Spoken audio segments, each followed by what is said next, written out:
Guys ഇവിടെ അധികം നേരം നിൽക്കുന്നത് സേഫ് അല്ല. ഇവിടെ ആന നല്ല തണുപ്പുണ്ട് ഗൈസ്. ഇത് ആരും സ്ക്രോൾ ചെയ്യില്ലേ. പുതിയൊരു വീഡിയോയിലേക്ക് എല്ലാവർക്കും സ്വാഗതം. ഇന്നൊരു സർപ്രൈസ് വീഡിയോയുമായിട്ടാണ് ഇന്ന് ഞാൻ നിങ്ങളുടെ മുന്നിൽ എത്തിയിരിക്കുന്നത്. അപ്പോൾ വീഡിയോ ആദ്യം മുതൽ അവസാനം വരെ കാണണം.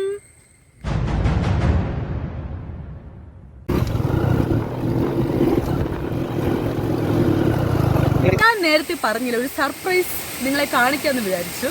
ഗൈസ് ഇതെന്റെ വീടിന്റെ തൊട്ടടുത്തുള്ള ഒരു സ്ഥലമാണ് കേട്ടോ. അപ്പൊ പോകാം നമുക്ക് ആ ചെറിയ വീഡിയോയിലേക്ക്.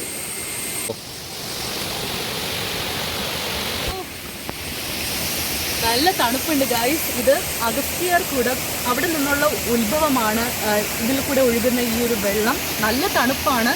സത്യം പറഞ്ഞാൽ ഫ്രിഡ്ജിൽ നമ്മൾ എടുക്കുന്ന ആ ഒരു വെള്ളത്തിന് തണുപ്പ് ഇതിനുണ്ട്. ഭയങ്കര തണുപ്പ്. ഇത് വെള്ളം കാണുമ്പോൾ ഇറങ്ങി ചാടി കുളിക്കാനും നീന്താനൊക്കെ തോന്നണം. അത്രയ്ക്ക് നല്ല ഒരു വെള്ളവും ഒരു തണുപ്പ്, ഒരു വല്ലാത്തൊരു അറ്റ്മോസ്ഫിയറാണ്. നിങ്ങൾക്കും ഇവിടെ വന്ന് ഈ സ്ഥലങ്ങളൊക്കെ കാണാം. അധികം ആരും അറിയപ്പെടാത്തൊരു സ്ഥലമാണ്. അതുകൊണ്ട് തന്നെ ഈ ഒരു സ്ഥലം നിങ്ങളത് കാണിക്കാമെന്ന് വിചാരിച്ചു. അപ്പം നിങ്ങൾക്കും ഇവിടേക്ക് വരാം. ഗൈസ് ഇവിടെ അധികം നേരം നിൽക്കുന്നത് സേഫ് അല്ല. ഇവിടെ ആന, പോത്ത്, അങ്ങനെ കുറച്ച് മൃഗങ്ങളുടെ ശല്യമുണ്ട്. ഇവിടെ നിൽക്കുന്നത് സേഫ് അല്ല. അപ്പോൾ നിങ്ങളോട് പറയാനുള്ളത്, വീഡിയോ ഇഷ്ടപ്പെട്ട എല്ലാവരും സബ്സ്ക്രൈബ് ചെയ്യുക, ലൈക്ക് ചെയ്യുക, ഷെയർ ചെയ്യുക, കമൻറ്റ് ചെയ്യുക. പുതിയൊരു വീഡിയോയുമായി ഉടൻ ഞങ്ങൾ എത്തുന്നതായിരിക്കും. Okay, by.